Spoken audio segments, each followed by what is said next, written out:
Hello, and today we are going to be talking about recorders for DaoC Eden server. We're going to do a little bit of a tutorial on how to make melee recorders with this video, and what we're going to be doing is creating a couple basic recorders that you'll want to use if you're a melee class. You're going to be using these pretty often. You can simplify them pretty nicely, and it just creates a lot of quality of life against bar clutter and allows you to fire things off more efficiently.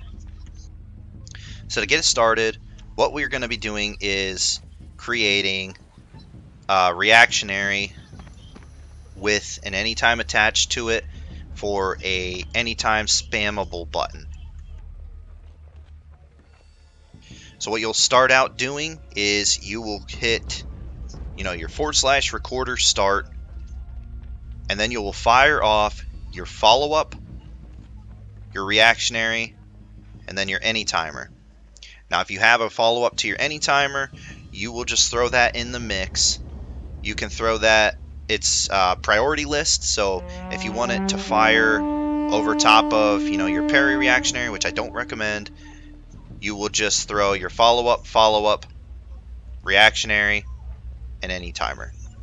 What I typically do is I do my follow-up, reactionary, anytimer follow-up, and anytimer. The anytimer is on the bottom of the list. That will fire off if nothing else is able to be fired off.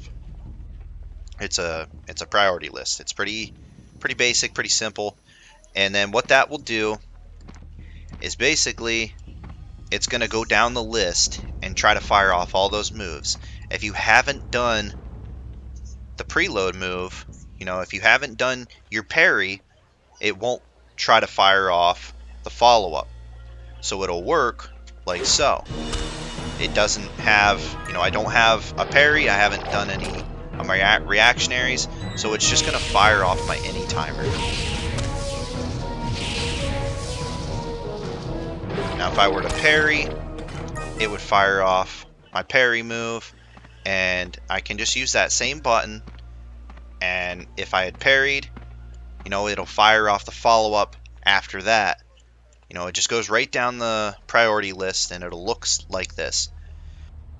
Now mine, I added a weapon swap to it, so I always have my two-hander out when I press this button. I will always have my spear out because it'll fire to swap to that spear every time I press the button, to guarantee that when I'm pressing this button to load these moves, I have my spear out. And to do that, to add a weapon swap to it, is really simple. You're just going to throw your two-handed slot, or any slot that you want to switch to, one-handed, two-handed, and ranged. You're just going to throw that right into your bar, and then you're just going to click that first in your recording macro. So when you go to do / recorder start, you're going to fire off the slot you want to switch to, and then you'll fire off your moves after that. And it'll look like this. It'll say weapon, the slot that it's going to switch to, and then your list of styles in priority list. And the reason you do something like that is just so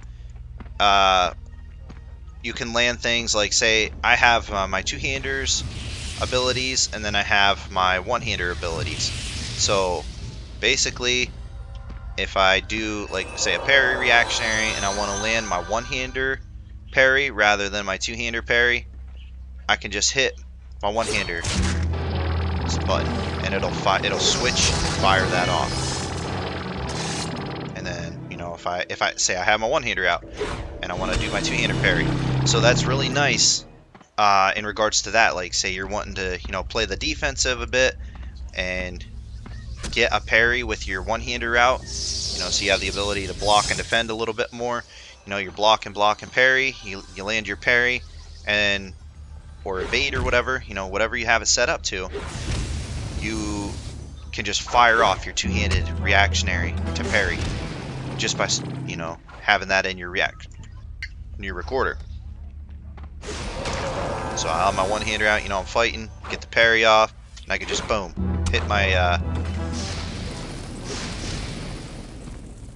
hit my recorder, and it'll whip out my two-hander and hit with that reactionary.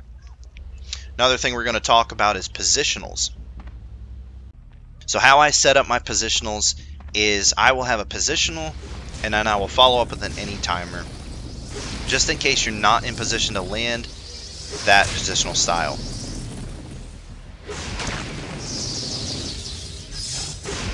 So as it stands right now, I have, if I'm not in position, it's just going to fire off my any timer. But if I'm in position, it'll fire off my side style.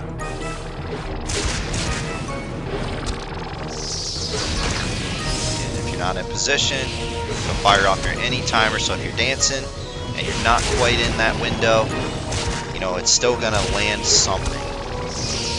That's how I put my macros together, or my recorders, I should say. That's how I put my recorders together.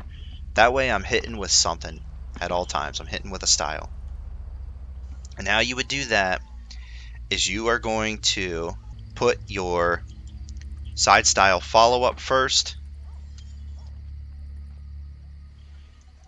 Then you will put your side style. Then you'll put your any timer in the priority list. You'll do it that way. That way it's always trying to fire, your side style follow up first, then your side style. If you haven't done it already, it'll just load that side style up, and then the any timer as the backup. Okay, one thing you can do that's pretty cool is I have a recorder set up that I can land a side snare with any weapon I have out, whether it be the one-handed or the two-handed slot. And how you do that is you'll just preload it the same way. So you'll do your recorder, and then you'll do the follow-up, your side style, your any timer, in that order. It doesn't matter which weapon you go with first to do that. You're just going to throw your follow-up, your side, your any timer. And then you do it for your other weapon too. So I would do my spear, and then I would do my sword, follow-up, side, any timer. And then it doesn't matter which weapon you have out, it's going to fire your side snare with a backup of an any timer off of that. So I have my sword out, it does the side style. If I'm not in position, it's still popping off that any timer. And then I have my spear out, same deal. It's all in one recorder, one button. You can do all that with just one button. So that's pretty nice for those that have to peel. You can make sure you're hitting that with any weapon you got out. You're firing off that side style. One thing you can do is do a slam macro, and in order to do that, it's really simple. You'll want to swap to your weapon and hit your slam. You're going to throw this in you're just going to throw this in the recorder no matter what, because you want to make sure you got the right weapon out when you go to slam. And how to do that is, if you're a sword and board in your main hand all the time, you're just going to drag your main hand out, throw it in your bar. You're going to start your recorder, then you're going to click on your weapon, then click on your slam. Easy as pie. Now, if you're a light tank and you have a weapon in your offhand, typically it's a little bit more than that, with the fact that you just need to make a switch macro. Now, all you got to do is do a / switch, and then you will do offhand, OH, and then you will do the name of your shield that you want to swap to. That's the safest way to do things. So you can rename your gear at the original pattern vendor, I believe, allows you to do that. You can rename your gear pieces to simplify things. So you can go to him and then just rename your shield to shield or something really simple to make your macro a lot easier because you need to type in the name of whatever you're switching. So I can show you on this guy real quick. So I've got my small shield out, and I'm going to switch offhand to this shield, this large shield here.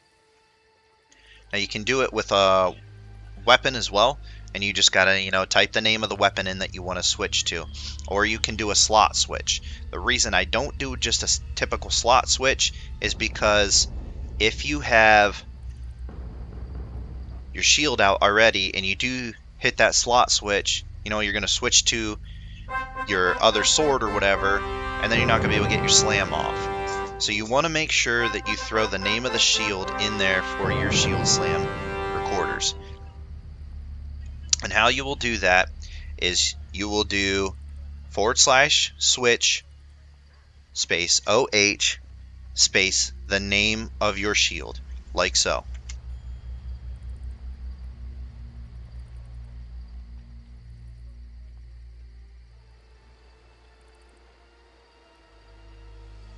Boom. It switches it. And then that, you make a macro of that, and then you just throw it in your bar. And then for the recorder, you would start your recorder, click on that macro, and then click your slam. And that will ensure that you switch to that shield and then perform your slam. Alright, so let's start with some spells now. And one thing you can do with spells is you can add a beneficial and then an offensive spell into a macro to kind of streamline your bars a little bit more, your hotkeys, so you don't have so many buttons to press. What I like to do is I like to, just for example on my bard, I like to use my single target mez with my big heal. And basically it's one button and it'll cast, if I'm targeting an ally, it'll cast my heal. If I'm targeting an enemy, it'll cast the mez.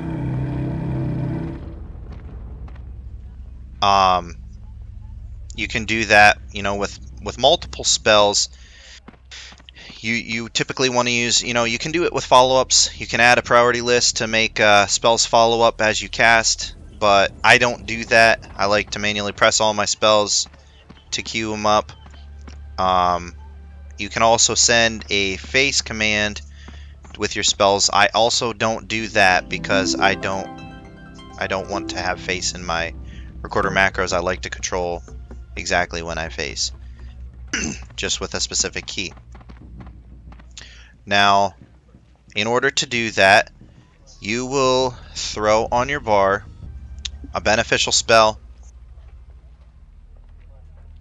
and an offensive spell. Whichever spell you choose first, it doesn't matter. It will typically just make the recorder look like the first spell you choose. So you would do /recorder start,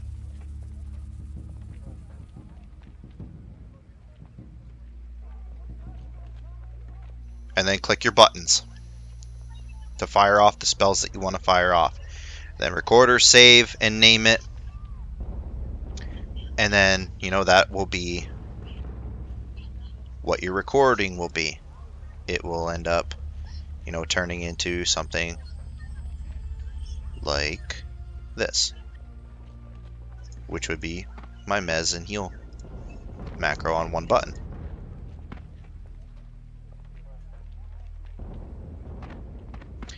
You can do that, so like I have my champion dot on with my other heal. So I have my spam heal, and then I have dot attached to it. So if I'm targeting an enemy, it'll cast the offensive, and it'll cast the beneficial if I have an ally selected. That just helps keep clutter off your bars, helps you kind of streamline, with your hotkeys. It just it's extremely helpful in that regards. Some spells will mix with others, some won't. Like my Cure Mez, for some reason, will not mix with Mez, but it will mix with my Disease from champion level. I don't know why. Some spells conflict with each other. If I throw the Cure Mez in with Mez, it will do neither when I select an ally or an enemy. It'll just confuse itself. But yeah, you can do a lot of things with the recorder. Just do /recorder, brings up the menu, and it tells you all the different things you can do. It's extremely helpful. And that is the basics for the record feature on Eden's server for Dark Age of Camelot. Hopefully this helped you out. If it did, make sure you hit that like, follow, or subscribe button, and check back for more videos. I'm going to try and put together a couple more tutorial videos on some helpful tips and tricks that you can do within the Eden server to help improve your gameplay and help improve your overall gaming experience on the Eden server. Thank you for watching. Have a great time playing this awesome server. Thank you.